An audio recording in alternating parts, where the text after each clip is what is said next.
segala sesuatu itu ada di sisi Allah, maka mintalah kepada Allah Subhanahu wa ta'ala.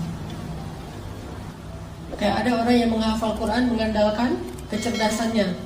Beda dengan yang menghafal Al-Quran mengandalkan iman kepada Allah Subhanahu wa ta'ala. Karena ilmu di dalam Islam tidak disimpan di dalam pikiran dan kepala kita, tapi ilmu di dalam Islam itu disimpan di dalam hati. Al-fiqhu fiqhul qulub. Pemahamannya itu dilakukan dengan hati. Mungkin teman-teman ada yang pernah dengar cerita Abdullah ibnu Mas'ud menghafal Al-Quran 1 juz hanya dengan sekali dengar. 1 juz loh hafalannya dengan cuma sekali dengar.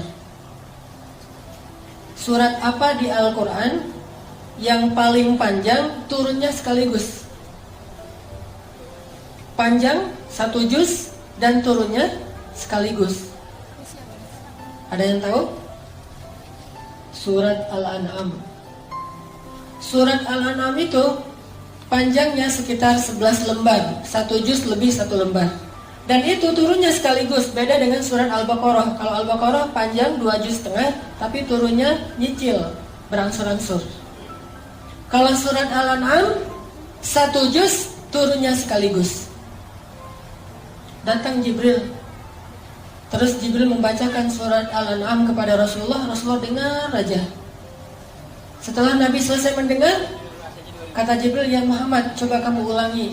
Diulang oleh Rasulullah dari ayat pertama sampai selesai 1 juz, tidak ada yang salah. Ini kemampuan hafalan Nabi SAW. Udah gitu Nabi ngumpulin para sahabat. Ayo kumpul, halumu ilayya. Ayo kumpul ke sini. Telah turun ayat kepada saya yang lebih saya cintai daripada dunia dan seisinya, yaitu surat Al-An'am yang dibuka dengan kalimat pujian Alhamdulillah. Terus Nabi bacain nih surat Al-An'am 1 juz. Bayangin teman-teman, para sahabat selama mendengar Nabi membaca Al-Quran 1 juz, gak ada para sahabat yang bergerak sama sekali. Gak ada yang bergerak. Sampai para ulama bilang seandainya merpati bikin sarang di atas kepala mereka, jadi itu sarang. Saking khusyuknya. Para sahabat itu mendengar Nabi baca surat Al-An'am 1 juz dan khusyuk. Nggak ada yang bergerak sama sekali. Diam aja dengerin. Lalu ketika Nabi selesai membaca Al-An'am 1 juz, seorang sahabat yang bernama Abdullah ibnu Mas'ud berdiri mengatakan, ya Rasulullah, saya sudah hafal surat itu. Coba, 1 kali dengar langsung hafal. Cuman tawaduknya Rasul, hebatnya Rasulullah itu, Rasulullah nggak bilang, emang kamu doang, saya juga bisa kayak gitu. Rasulullah ngomong kayak gitu. Padahal Rasulullah juga dari Jibril hafalnya sekaligus. Rasulullah malah bilang, oh gitu, coba Abdullah kamu baca. Lalu Abdullah pun mengulang surat Al-An'am dari ayat pertama sampai selesai 1 juz. Tidak ada 1 huruf pun yang keliru. Apa yang membuat Abdullah mudah dalam menghafal Quran? Ternyata bukan karena Abdullah lebih pintar dari yang lain. Standar, semua orang juga punya kelebihan. Allah kasih akal dan memori. Tapi Abdullah ini orang yang selalu mengandalkan Allah, yakin kepada Allah, makanya Allah mudahkan dia dalam mencari ilmu. Saya teringat kata Abdullah bin Mas'ud ketika dia awal-awal belajar Quran. Kata dia, ta'allamnal iman qabla al-Quran. Kami itu belajar iman dulu sebelum belajar membaca Al-Quran. Sehingga kalau kami membaca Al-Quran, iman kami bertambah. Nanti akan muncul suatu kaum yang belajar Quran sebelum belajar iman. Walaupun mereka membaca sampai 30 juz Al-Quran, imannya tidak bertambah. Belajar iman sebelum belajar Quran. Apa arti belajar iman? Belajar yakin sama Allah. Nih saya nih lagi menghafal Quran. Dan Al-Quran ini adalah firman Allah, kata-kata Allah. Kalau saya pengen mudah menghafal Al-Quran, saya harus minta sama yang memiliki kata-kata ini. Pemiliknya adalah Allah SWT. Berdoa, ya Allah mudahkan saya menghafal Quran. Ya Allah mudahkan saya bertilawah Al-Quran. Allah mudahkan. Jadi bukan hanya mengandalkan kemampuan otak kita, bukan hanya mengandalkan kemampuan memori kita, tapi andalkanlah Allah dalam segala urusan kita. Mulai dari belajar ilmu, mengamalkan ilmu, beribadah, bekerja, apapun, andalkan Allah Subhanahu wa taala. Jangan bikin Allah kecewa sama kita. Jangan buat Allah ilfil sama kita. Kalau Allah udah berpaling dari kita, kalau Allah udah unfollow kita nih, itu udah bahaya. Jangan sampai Allah unfollow. Apa unfollow-nya kalau dalam bahasa Al-Quran? Baro'atum minallah. Allah udah gak mau terlibat lagi dalam urusan kita. Jadi orang kalau misalnya mengandalkan Allah, dia akan melihat banyak keajaiban teman-teman dalam hidupnya. Pasti teman-teman sebagiannya mungkin pernah dengar cerita ketika awal-awal dulu saya berangkat Mesir. Itu ngandelin Allah banget tuh. Pulang dari Mesir juga kayak gitu. Dan Allah itu emang suka ngasih kejutan. Yang namanya kejutan, kita nggak boleh tahu duluan. Kalau tahu duluan namanya bukan kejutan. Ini nggak jelas nanti kayak gimana jadinya. Masa saya harus memilih pilihan-pilihan yang belum pasti? Udah, kalau itu Allah ridho, berarti pasti. Kalau pilihan kita itu Allah senang, berarti pasti. Pasti apa? Pasti ditolong. Pasti dikasih keajaiban. Pasti dikasih kebaikan. Itu pasti. Asalkan pilihan kita itu pilihan yang diridhoi Allah. Makanya kalau memilih sesuatu itu, minta ke ustadz atau ke kiai, tanya dulu mana yang Allah suka di antara dua pilihan. Namanya istifta. Setelah istifta, kalau masih galau juga, misalnya ada 5 pilihan. 5 pilihan ini tanya ke kiai, Pak Yai, ini ada 5 pilihan dalam hidup saya. Kira-kira yang Allah ridhoi yang mana nih?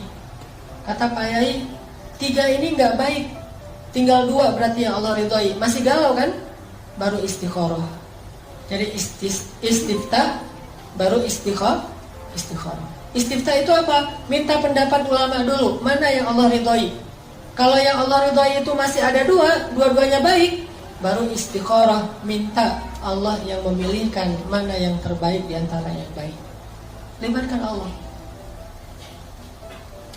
Doa itu harus jadi kebiasaan kita. Ada apapun, doa.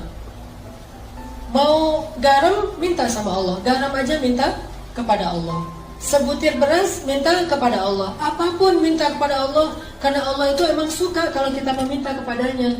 Kalau ada orang yang bilang malu banyak minta ke Allah, mending kita beramal aja, gak usah minta. Sesungguhnya para nabi itu suka meminta kepada Allah.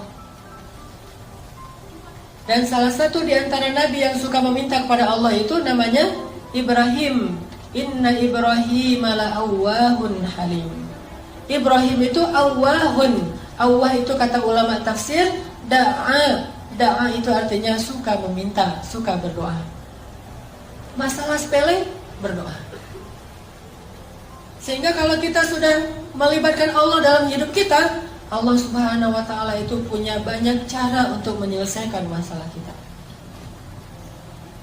Kayak doa Ibrahim pas beliau dimasukkan ke dalam api. Itu kan masih ABG gitu kan, Ibrahim pas masuk ke dalam api. Kurang lebih usia 17 tahun. Masuk ke dalam api. Apa kata Ibrahim? Rabbi, Engkau adalah Tuhan satu-satunya di langit, dan aku adalah hamba satu-satunya di bumi yang menyembahmu. Rabbi, tolonglah aku. Aku tidak berharap kepada yang lain selain Engkau, kata Ibrahim.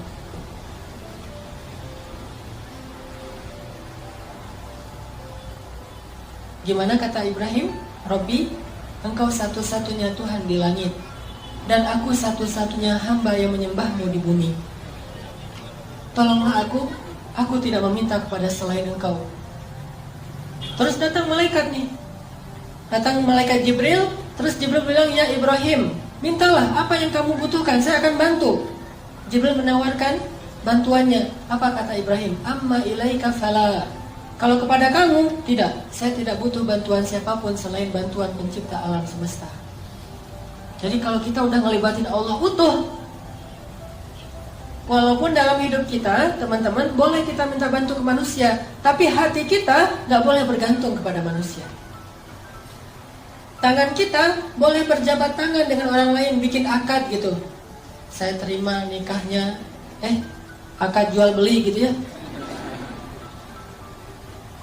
Boleh kita berakad dengan manusia secara zahir, tangan kita doang nih yang boleh berakad dengan manusia, tapi hati kita nggak boleh berakad dengan manusia.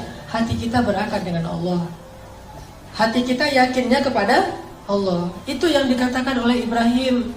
Ketika Ibrahim di dalam api mau dibakar nih, Ibrahim mengatakan, Rabbi, Engkaulah Tuhan satu-satunya di langit, dan aku hamba satu-satunya di bumi yang menyembahmu pada hari ini.